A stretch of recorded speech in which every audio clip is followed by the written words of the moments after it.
Kidney ভালো হওয়ার আমল, আপনার শরীরে যত ধরনের রোগ আছে এই সমস্ত রোগগুলো ভালো হওয়ার আমল। আজকে আপনাকে আমি কোরআন থেকে দুইটি সূরার কথা বলছি। এই দুইটি সূরা যদি আপনি পড়ে সকালে এবং সন্ধ্যায় আপনি যদি ঠিক মতো পানির মধ্যে ফু দিয়ে এই দুইটি সূরা পড়ে যদি আপনি খেতে পারেন, আল্লাহর কসম খেয়ে বলি আল্লাহর কোরআন সত্য। ওয়ানুনাজ্জিলু মিনাল কোরআনি মা হুয়া শিফাউ ওয়া রাহমাতুল লিল মুমিনিন।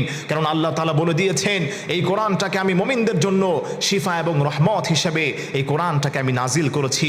আল্লাহু আকবার। আমার প্রিয় ভাইয়েরা, আমার প্রিয় মা বোনেরা, এই কোরআন থেকে আপনি শিফা নেন। অন্য ডাক্তার কবিরাজ যেটা না করতে পারে আল্লাহর কোরআন সেখানে সাকসেস হয়ে যায়। এজন্য আমার প্রিয় ভাইয়েরা, আমার প্রিয় মা বোনেরা, কিডনি রোগ অনেকে আক্রান্ত, ডায়ালাইসিস করতে হচ্ছে, বিভিন্ন ধরনের ওষুধ খেতে খেতে আপনি এখন দেখা যায় মৃত্যুর সন্নিকটে চলে আছেন।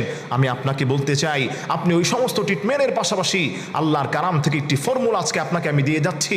আল্লাহর কালামের দুইটি সূরা আছে, আল্লাহর নবী বলে দিয়েছেন এই দুইটি সূরা যারা তেলাওয়াত করবে এবং এই তেলাওয়াত করার পরে দুইটি সূরা থেকে শিফা চাইবে আল্লাহ তাকে সুস্থ করে দিবেন। হযরত আব্দুল্লাহ ইবনে আব্বাস রাদিয়াল্লাহু তাআলা আনহু তিনি বলেন, একবার হজের সময় আমি হজ ব্রত পালনরত অবস্থায় মক্কা নগরীতে ছিলাম।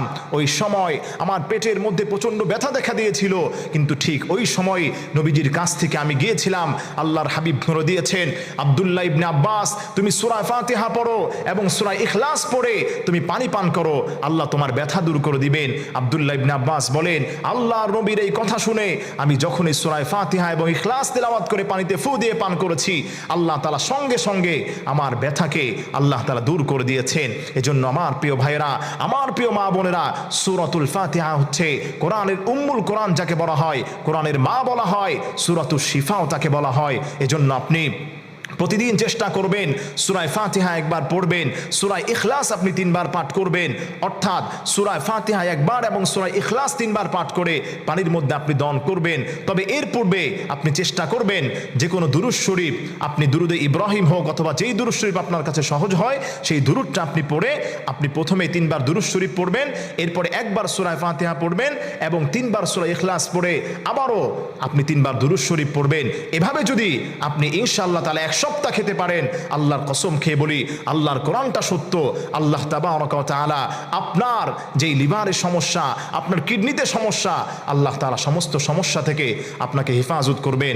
আল্লাহর কালামের উসিলায়, আল্লাহর নবীর হাদিসের উসিলায় আল্লাহ তাআলা আপনাকে হেফাজত করবেন। আল্লাহ সুবহানাহু ওয়া তাআলা আমাদের সবাইকে আল্লাহর কোরআনের উপর বিশ্বাস রেখে, অবিচল আস্থা রেখে আমাদেরকে চলার তৌফিক দান করেন।